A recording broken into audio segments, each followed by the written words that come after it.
This is a landscape painted by Stanley Lewis of his backyard in Washington, D.C., 1985. It's painted with oil paint on paper.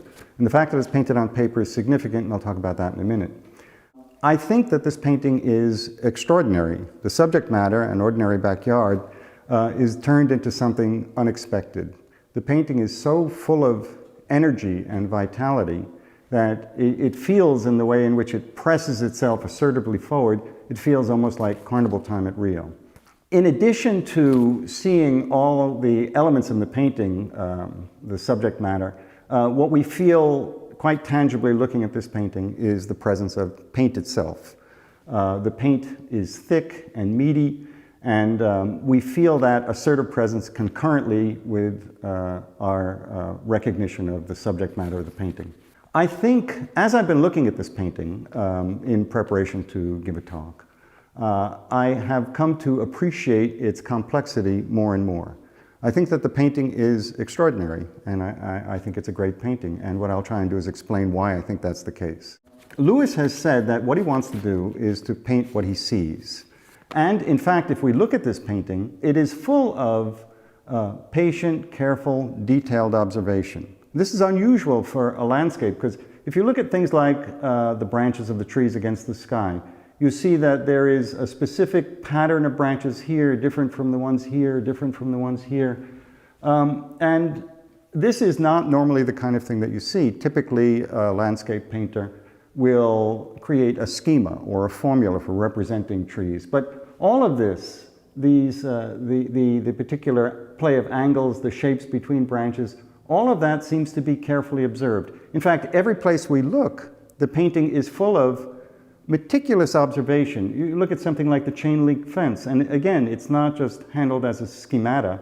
It is something which is observed, and the amount of light coming through in different places varies depending upon what Lewis saw.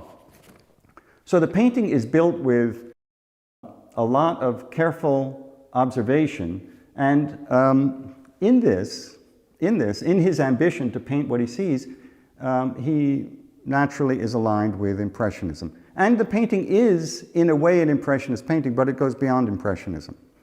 Now, in a letter of 1896, Camille Pissarro, the great Impressionist, wrote to a young painter that when painting landscape, the motif should be observed more for shape and color than for drawing.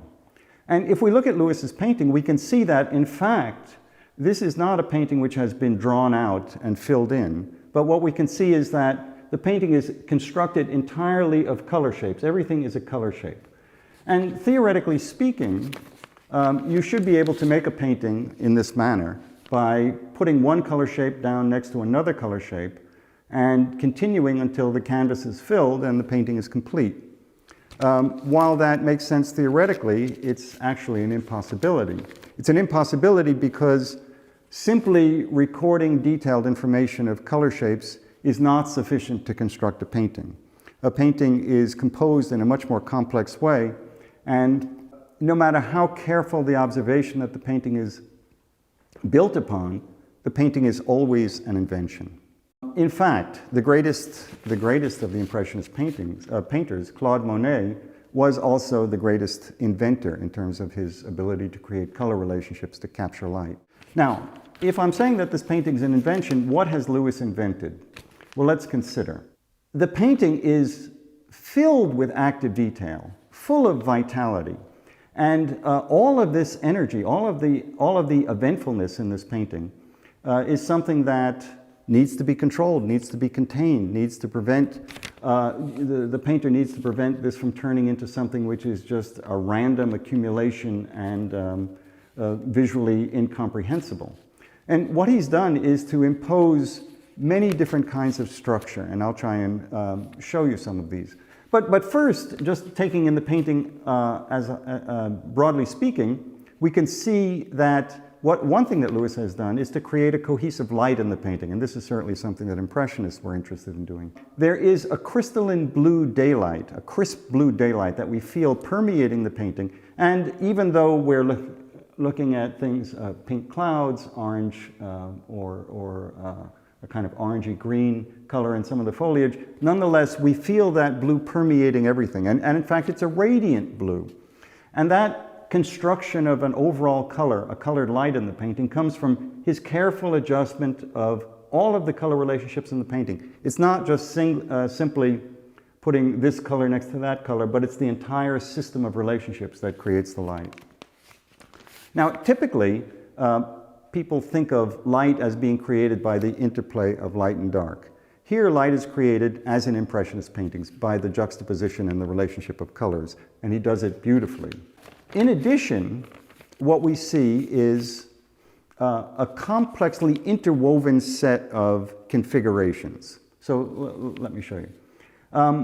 If we look at the blue and the pink of the sky, we see that as a big plane of the sky that exists behind this screen of trees. And if you look, you see that plane of the sky connected right down here. This is the tip of a triangle, and we can feel that connection. We can feel that pulling together, this big configuration. And that configuration is set in opposition to another configuration that works this way. You can see these diagonals, the diagonal here and the diagonal here. So Lewis is pulling all of this mass of stuff, the tree material, and the foreground, the lawn with these plants that we see, pulled together into a big configuration. And so we see these big overlapping configurations, and we can see many more as well. So that the green of the lawn is attached to the green of this tree, and that defines this area as another big configuration. All of this activity pulled together into a big configuration, and that configuration of more or less orangey shapes is connected subtly by the way in which there are hints of orange in some of these greens. So that I would say that every single spot of color in this painting is working to create light, is working to help construct these configurations that lock together this field of active visual form. Now, in addition, we can see that there are what Jean Hélion, a great modernist painter, called long sentences. So I can follow paths of activity right through the painting. I can follow them vertically, I can follow them horizontally, I can follow diagonal movements through the painting. This is sewed up tightly. Nothing is by accident. So that even though Lewis is working to describe everything he's seeing, he's at the same time building a complexly structured painting. And there's more. The painting is a modern painting. So this is not a painting an Impressionist could have created. As much as it develops in an Impressionist manner, it is at the same time a modern painting which is constructed on a completely different idea of space. So the way in which the space is constructed in this painting is compressed, and it's no longer the window open on the world. It's no longer the convincing illusion of a recessive space built on artificial perspective and the play of light and dark. Rather, this is a painting which is built on a modernist conception of space, which is much more built on active and dynamic interplay of spatial forces. So what do I mean by that? Let me give you an example. If we look at the ground plane, this big green ground plane, we can see that connected there. And typically in a landscape painting, we associate the rectangle of the landscape with our field of vision, so that the foreground is connected to the bottom of the painting, and as we move up, we move back in space. Now, looking at this, Lewis clearly has used a diagonal movement and set up that plane. So we feel that plane pushing back into space. It's drawn that way. That's the way in which it's delineated. However, if you look at it, the plane moves back in space, and that recession back in space is helped by the scale of the detail here compared to, say, the scale of the detail here. So we feel that space opening up, but at the same time, the space closes up because this big plane of green moves right up to the surface. So that everything, this plane, everything, is in fact working into space and up to the surface again. So that the entire painting is constructed, as a modernist painting is, as a series of a kind of choreography of spatial moves, everything pushing up and being pushed back by the competing strength of other configurations or other areas. I mean, just for example, here is a barn or garage or a shed, and behind that we see trees coming up and we see the sky. So in terms of the depiction of space, we feel the foreground, this table, to the fence, to this shed, to behind, we see the trees and the sky behind. And so the drawing establishes this as something receding in space. But in fact, and this in part is the effect of the paint quality, we feel the tangible presence of paint, but we feel this configuration pushing up. It doesn't comfortably sit back in space, it's doing both at once. It's moving back and at the same time coming forward. Look at this. So here we have a pine tree or some conifer. And that defines, by being different, it defines this area of a lot of complex detail, a lot of information. Now, all of these small forms tend to recede against the big form of this tree. And yet, if we see this as a configuration and not individual small forms, we start to see this coming forward, pushed forward by the aggressiveness of the color contrast, by the density of detail. And we can see this, all this stuff pushing forward at the same time. So the entire painting is structured as this breathing in and out, this activity of space moving throughout the painting. And so what Lewis has done is he's made an impressionist painting that captures light, which is a tightly structured painting with all of the interlocking configurations that I've talked about. And it is at the same time a modern painting which is built on this dynamic interplay of spatial forces. So this is a painting, rather than being similar to an Impressionist painting, it's more like a painting done by the post-Impressionist Paul Cézanne.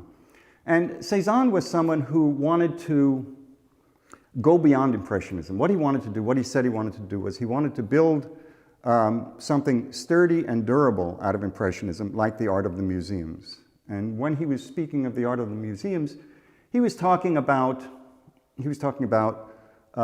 work like the work of Nicolas Poussin, the 17th century French classical painter, who's painted paintings which had meticulous and thoroughgoing structure.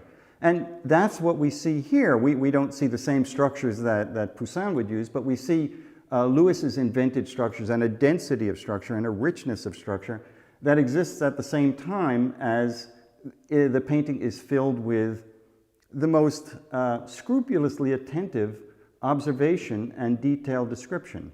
It's an astounding feat to put those things together and to accomplish this rich density, which has this powerful coherence and this exuberant vitality.